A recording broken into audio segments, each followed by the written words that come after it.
এই তো সেদিন হিসাব করছিলাম ঈদের আর মাত্র হয়তো 10 দিন বাকি আছে। বাড়ি চলে যাব, মা বাবার সাথে দেখা করব, বন্ধু বান্ধবের সাথে দেখা করব, অনেক ভালো সময় কাটাবো।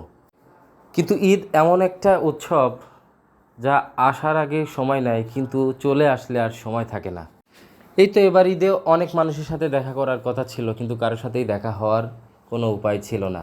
আসলে অনেক দিন পরে বাড়ি গেলে পরে অনেক ধরনের কাজ থাকে যেগুলো নিজেদেরই করতে হয়। ঈদে সবথেকে ভালো লাগে মা বাবার কাছে থাকা, তাদের কাছে বসে থাকা। এটাই হলো সবথেকে মজার বিষয় এবং আনন্দের বিষয়। আমি আবার ঈদে বেশিরভাগই বাসায় যেয়ে মা বাবার কাছে বসেছিলাম।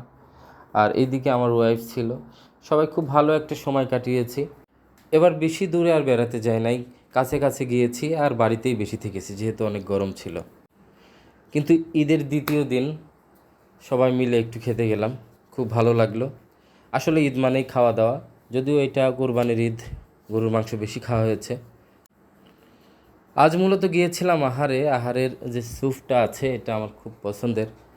দূরে থাকার কারণে নিয়মিত খাওয়া হয় না, তো এই সুযোগটা আর ছাড়লাম না। ঠিক ফিরে আসার আগে চলে গিয়েছিলাম আহারে।